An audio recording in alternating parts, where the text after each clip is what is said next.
Ya, Anda masih bersama kami di Newsroom. Saat ini saya menuju ke Kang Ferry terlebih dahulu dari selaku mantan komisioner KPU begitu ya. Kang, ini kalau kita lihat dari historinya begitu ya, kalau saya bisa jabarkan ulang, ini diketahui caleg PDIP terpilih dalam pemilu 2019 Nazarudin Kemas yang meninggal sehingga harus dicari penggantinya di kursi legislatif begitu ya. Nah, ini dalam aturannya itu seperti apa begitu? Apakah memang suara yang menjadi menggantikannya suara terbanyak kedua dalam partai yang sama, atau memang partai ini bisa menentukan kadernya mana yang terbaik?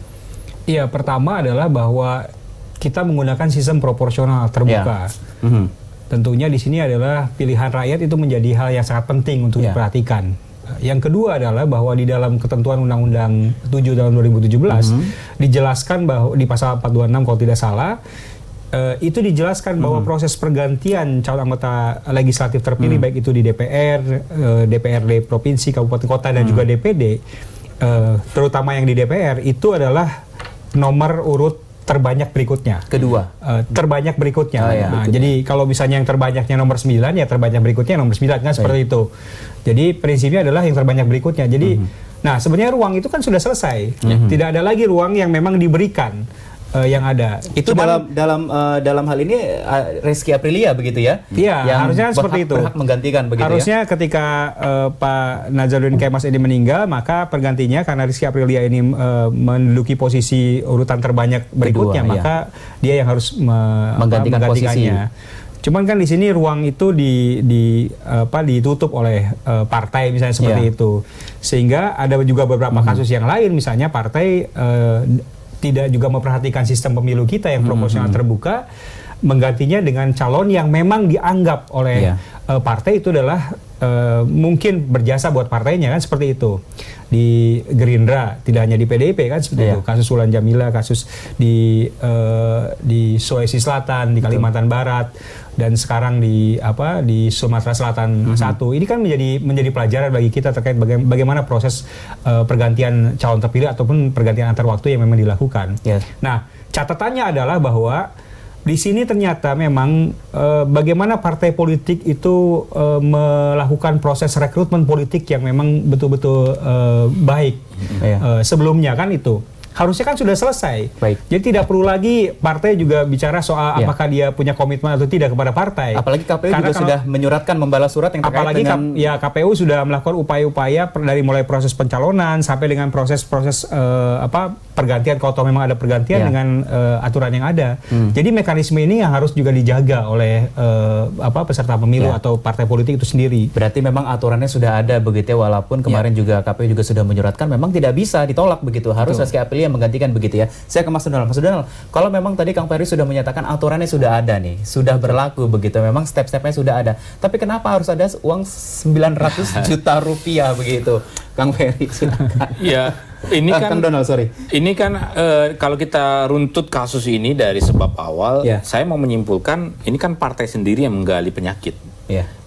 Sudah jelas ada proses rekapitulasi KPU terhadap anggota DPR terpilih, dalam hal ini Rizky Aprilia karena meninggalnya Nazarudin Kemas.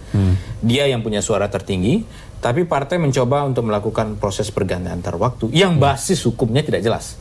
Yang basis politiknya juga dipertanyakan. Jadi basis hukum dan basis politik. Tentu yang harus nomor satu adalah basis hukum.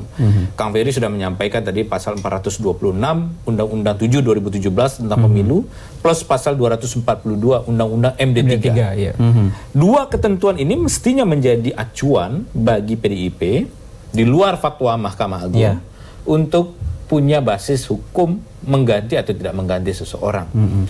Bagi saya problemnya kalau kita lihat korupsi itu kan selalu punya irisan tidak tunggal. Kalau kasus di sektor lingkungan korupsi, maka dia korupsi plus kejahatan ekosistem.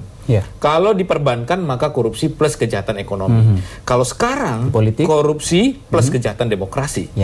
Jadi dia tidak pernah punya makna tunggal kasus korupsi itu. Dia selalu punya segi.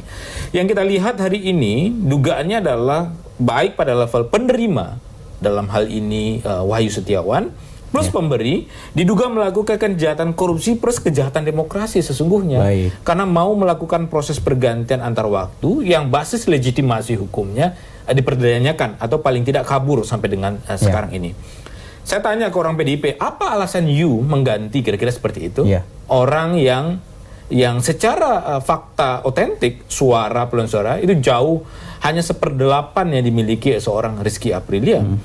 Banyak yang tidak bisa menjelaskan ini. Bahkan termasuk pernyataan dari Pak Jarod sendiri juga bingung untuk menjelaskan kenapa Rizky Aprilia mau diganti. Harus digantikan, begitu ya? Diganti antar waktu. Nah, ke depan tentu ini akan menyisakan banyak persoalan dan perdebatan. Termasuk saya yakin juga Kang Ferry, kita berdebat soal revisi Undang-Undang Pemilu ke depannya seperti apa. Anda bisa bayangkan, Mas, dengan sistem proporsional terbuka dengan daftar nama seperti ini saja, partai berani dalam tanda petik cawe-cawe untuk mengganti orang, apalagi kemudian sistemnya proporsional tertutup. Itu dilema nanti kan. Masing-masing sisi ini punya kelemahan pastinya. Kalau sistem terbuka sekarang politik uangnya gede, tetapi basisnya kan jelas. Betul. Kenapa dia terpilih? Karena basis suaranya jelas, terukur. Kalau besok sistemnya tertutup, nggak terukur sama sekali.